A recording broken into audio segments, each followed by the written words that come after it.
แล่นมาบอกคิดว่าเขาหยอกสุดท้ายก็แม่นอีหลีผู้ชายคนนั้นเขารวยฐานะก็ดีเขามีริกีเบาเศรษฐีจากอเมริกาในวันน้องแต่งผู้คนเขาโหแซวเขามันกันแล้วขาดคาเป็นเงินดอลลาร์อายมันเงินกีบสุดท้ายบ่มีปัญญาความดีสร้างมาบ่มีคะแนนเลยโอ้เงินเอาชนะใจคนแน่น้องชนะใจพวงใจแม่ชนะใจน้องเขามาทีหลังเขายังได้เป็นเจ้าของไอ้ต้องถูกน้องเลี้ยงไว้ถ้าจิก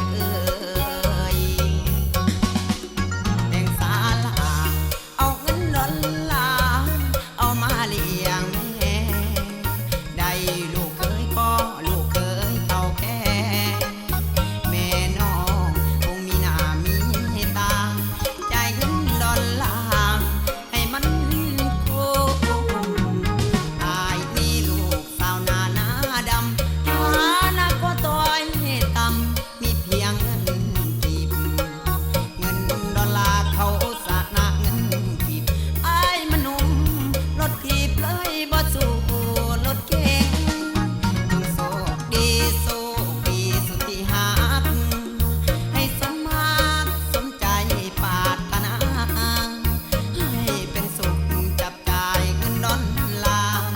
อายขอลาไปตามทางคนเจอโจรความดีที่มีต่อน้องดวงบอกขอทักทวงคำคืนดอกนา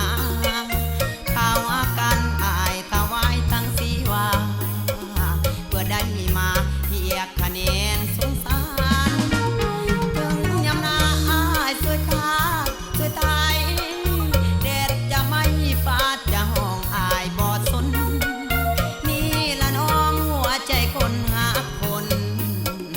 อายบอดสนฟาดจะห้องฝนตกค่ำนำใจไอ้ทุ่มเทให้บ่มีความหมายมันเป็นมันเป่าสู่นำเงินของเขาบ่ได้นอนให้สิทธิ์น้ำตาเงินดอลลาร์เขาชนะเงินกีบนุ่มรถทีบกับนุ่มรถเก่งบอกกล้าไปสิงสู่เขาได้จะดื่มเหล้าเอาสุราแค่ปัญหาก็แค่นั้นนะลืมได้ก็สู่อาขาวทำใจตุนนิดอย่างใดจะลืมเขาละครบทเศร้ายังเป็นเงาหลอกร้อนใจอยากจะบวชเป็นพระผมพระลืมคนทั้งเมืองเขาจะเยื่อยควนเฮาคิดอดีตอนาคตนั่งทบทวนขาดเนื้อนวลไอ้นี่คงบ่ตายเอาเวลานี่แหละลืมน้องดนไปมันคงจืดคงจางลืมซื้อนั่งไปเตือละหน่อยใจคอยลืมบอกกับใจก็ให้ลืมเขาลง